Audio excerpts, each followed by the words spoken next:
Chapter 5. Glyssa leaned back onto a comfortable bed and pulled her boots from her feet. Quicksilver rushed onto the floor. As Brenna had said, it had been an easy thing to catch a Vidalcan transport from Lumengrid. The humans far outnumbered the blue-skinned, four-armed creatures. Once the group had hit the lower levels, they disappeared in the crowd of human workers. Now she was safely inside of the human settlement of Medev. Brenna had been immediately carted off to a healer. Glyssa, Slowbad, and Bosch had been shown to a large metal building, not unlike Brenna's own home. 3 well-made beds with soft cloth coverings greeted them inside.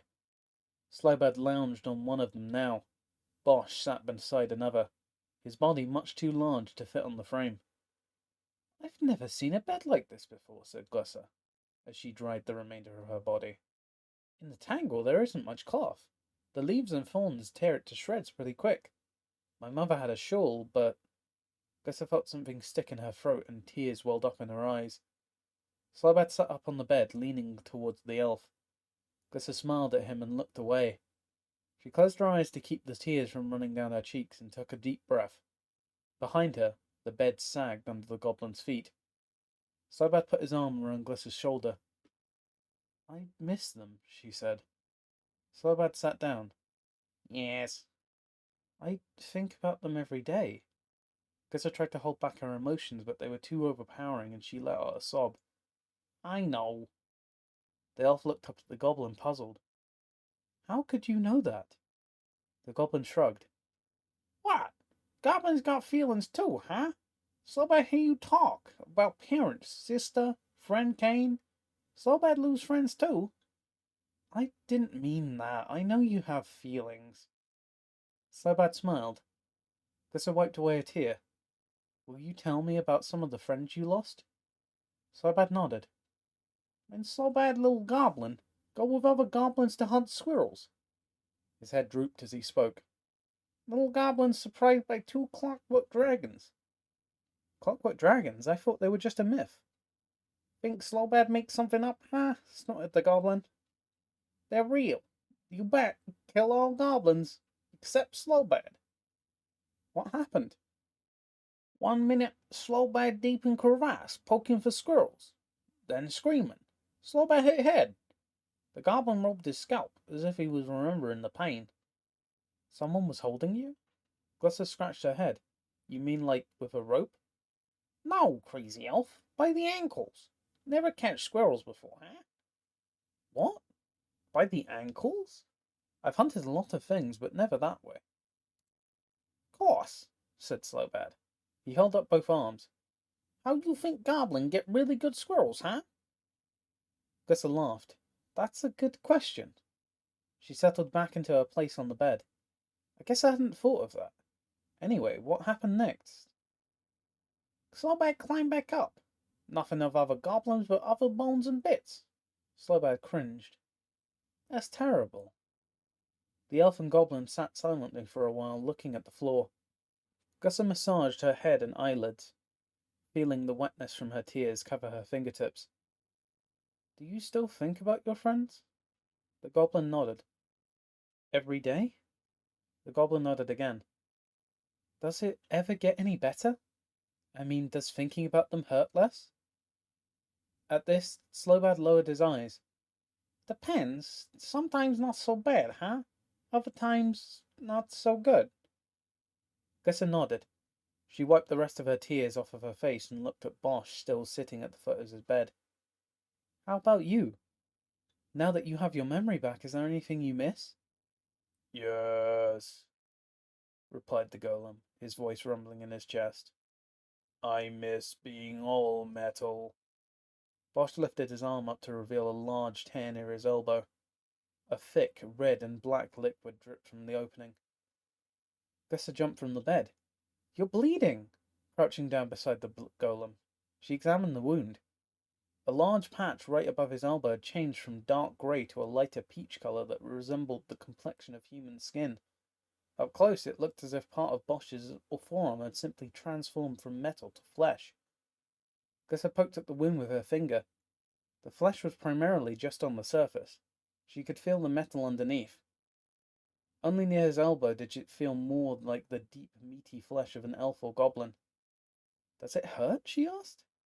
Hurt? Can you feel my finger touching you? Yes. Does it feel bad? Yes. She and Slowbad spoke at the same time. It hurts. Glissa examined the golem more extensively.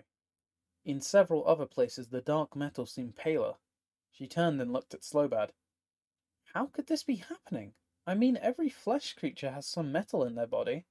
She held up her own arm as proof, but I've never seen a metal creature become flesh. This was true. Every organic creature in Mirrodin had some metal attached or growing from its body. The only completely flesh creature she'd ever met had been the troll Chumph, but he was very old. Everybody else, Slowbad, her parents, even the other trolls, had bits of metal on their bodies. Glissa's own forearms and shins were covered in metallic scales and claws. Slowbad jumped down off the bed and padded over to his two friends. He leaned in close, looking at the fleshy patches on Bosch's arms and abdomen. The goblin climbed up the golem's shoulder, made a fist, and knocked on Bosch's head. Bong, bong, bong. Feel that? No, but I can hear it. The goblin grabbed a piece of peach-coloured flesh between two fingers. How about this, huh? He pinched Bosch. The golem flinched, tossing Slowbad from his shoulder. Yes. The goblin landed hard on the bed beside the golem. The frame creaked, the mattress sagged, then rebounded, and Slowbad was tossed back into the air, bouncing twice on the soft bed before finally coming to a rest. Please stop touching me. It feels very strange. I'm sorry, Bosch. We're only trying to help. I know, replied the golem, hanging his head. It makes me feel sad to see you this way, Bosch. Glissa touched his arm lightly. I wish I knew what was happening. Bosch nodded. Until we figure it out, you're going to have to be more careful about what you smash into. Crazy elf is right. Slowbad can fix broken golem, not broken person, huh? Bosch poked at the wound on his arm. I am still a golem. Yes, you're still a golem, but now you are... Glissa fished around for the right word. Fleshy, finished the goblin. Glissa glared at the rumpled green creature. You're not helping, Slowbad. She turned to Bosch, watching the metal man poke and prod at the blotch of skin that was now a part of his frame. She took a deep breath and threw her arms in the air. Now you're just like me. Bosch stopped his examination and turned his attention on the elf. Like you? I guess so. I mean, I'm mostly flesh, but look. She held up her leg, tracing the fine line between where her shin stopped and the metal plate that grew from her skin began. We live in a metal world. The ground, the trees, even the grass is made of this stuff. So are golems. Yes, and so are golems. Even so, with everything else made of metal, maybe it's not so bad to be a little fleshy. Damn this flesh body. Memnarch lifted himself from the serum infusion device. Why is Memnarch cursed with such imperfection? Malil stood by the door, waiting out another one of his master's tirades. But with the elf, yes, with the elf, Memnarch will be metal again. He crossed over to the scrying pool. No, Memnarch will not be metal. Memnarch will be better than metal. The Guardian shuffled across the floor of the laboratory, shaking his head. No, no. There is no such thing. Is that not right, Malil? What's right, Master? Memnarch lifted himself away from the scrying pool, turning to his whole body towards the servant. Have you not been following what I've been telling you? How do you expect to learn if you do not listen to us? I have been listening, Master, but I must confess I do not completely understand. Memnarch understands enough for the both of us. Yes, Master. The Creator understands enough for all three of us and the world beyond. The Creator, Master? Yes, the Creator. I apologize, Master, but you were my creator. I know no other. Memnarch nodded. Yes, his mind is too weak to understand us. No, Memnarch will educate him. The Guardian gazed into his pedestal. Educate who, Master? Do not be obtuse, Malil. You know full well who we are talking about. Malil didn't, but went along anyway. Yes, master. That is better. Now let us start with what you do know. Memnock looked at Malil. What do you know? I know many things, master. Well, yes, but what do you know about the elf? I know that she came from the Tangle, and that she has something you want. Malil stopped there. He knew other things, but they seemed inconsequential at the moment. What does she have that we want? Malil shifted in place. I'm sorry, master, but I'm afraid I do not understand what it is she has. Memnock shook his finger. It is enough that you know what we want, not why. For our sake and the sake of Memnock's boredom, we shall explain. The guardian ambled over to the long window and looked out the interior of Mirrodin. Come, Malil, look out the window. Malil did as he was told. Tell Memnock what you see. Malil looked out over the verdigris ground, the chrome spires and the blue-white manicore. I see Mirrodin. Yes, but what is Mirrodin? Malil focused on the ground, then on the sky. He followed the path of the leveler as it made its way towards the panopticon. Then he shook his head. I do not understand, master. Memnock put his hand on the metal man's shoulder. We will tell you what Mirrodin is. Mirrodin is perfection. Mirrodin is the creation of divinity. It is the work of a god. Malil didn't fully understand, but he felt it was in his best interest to keep that information to herself. What is our job on Mirrodin? To do the master's will, replied Malil.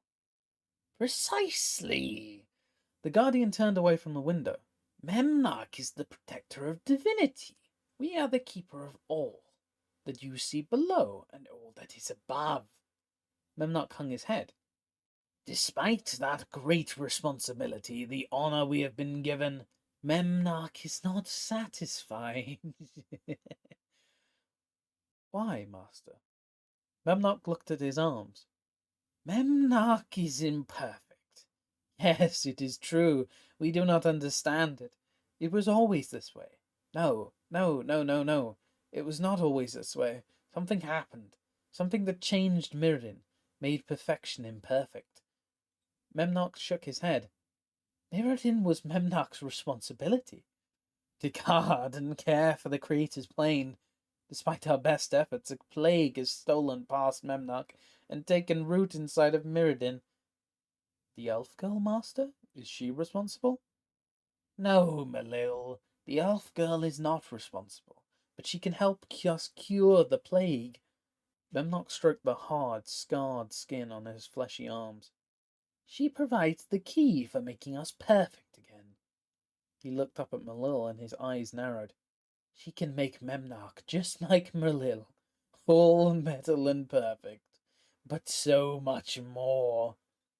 Malil was confused. Why would master wish to be just like Malil? Memnock scuttled across the floor over to his servant. His 4 spindly limbs lifted him high above the ground. He had to bend down to see eye to eye with Malil. Memnock touched the metal man's face. He ran his finger over the metallic arm, then stepped back. We will show you.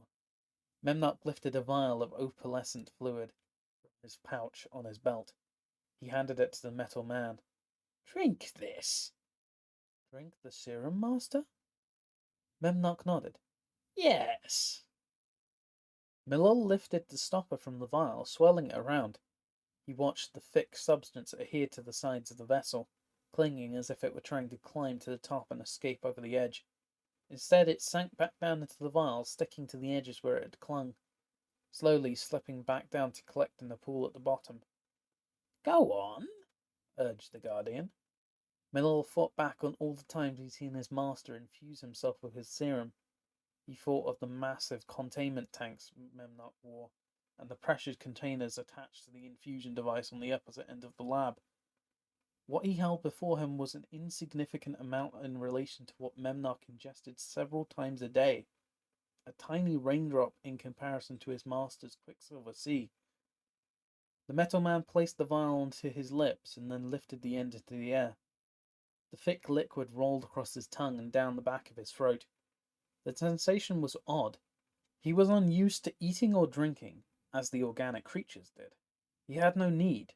What was more, he had no idea where the liquid would go or what it would do. It hit him. A sudden rush of power flooded through his body, and he felt stronger. He looked at Memnock. His master was gazing at him with great interest, intently watching for something. Then the light in the room seemed to grow brighter.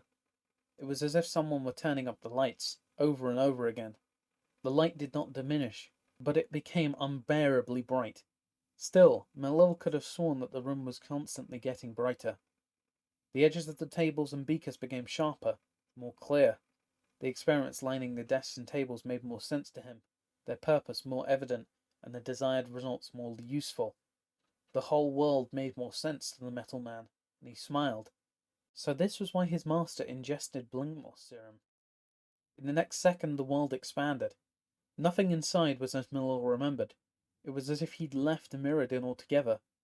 Where once there was a scrying pool, now there was a towering geyser. Where Memnock's infusion device had been, now stood a grotesque metallic juggernaut, with long curved tusks and gaping wide eyes. The creature watched Malil, curious but unconcerned about the metal man's well-being. Where the windows of the observatory looked out over the interior of the plane were now only swirling colours and lights. It had all become one connected, living, breathing creature that refused to take shape or be defined by those who view it. The spike of power and enhanced mental capacity had pushed Malil to a new arena, one that had never before been seen. It was a place so out of control and ominously large that Malil feared for his own life. He hadn't chosen to come here. In this place everything made sense. It was all connected. Everything working in concert to become so much more than the sum of its parts. In that moment, Malil realized how terrifying everything he actually knew.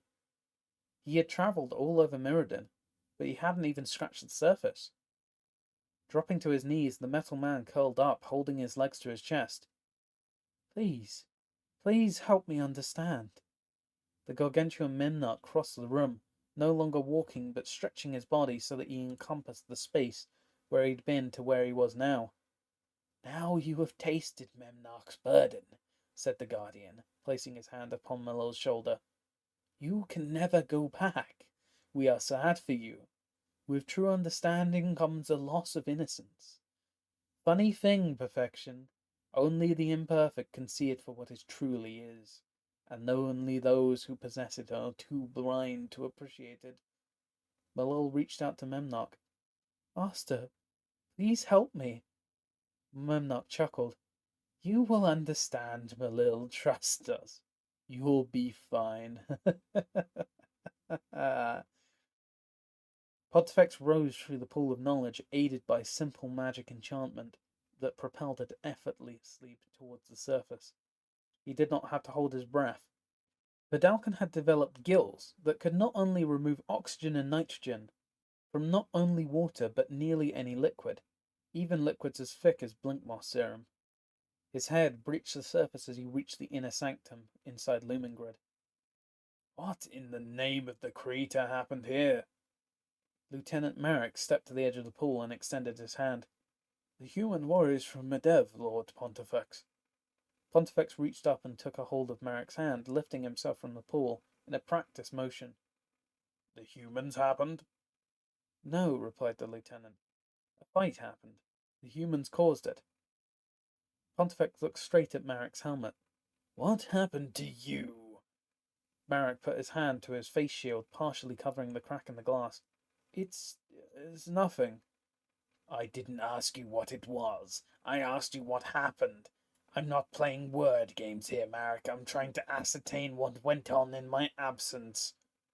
Of course, my lord. Merrick stood to his full height, straightening his back. We encountered the elf and her companions in the lacuna, but they managed to pass us. He pointed to the crack in his helmet. This is the result of that encounter. The halberd In Pontifex's hand glowed a deep blue, and the Vidalcan lord blew out a breath, forming bubbles inside his face mask. After a moment he began pacing, tapping the end of his weapon on the floor as he walked. You can give me the details later, but tell me this. How long ago did they get away, and have you sent someone after them already? When they arrived, we were already gone. That was nearly an hour ago. I formed a Skyglider team, and they will be leaving in pursuit shortly. Pontifex tapped his fingers on the glass of his face mask. Call back my gliders.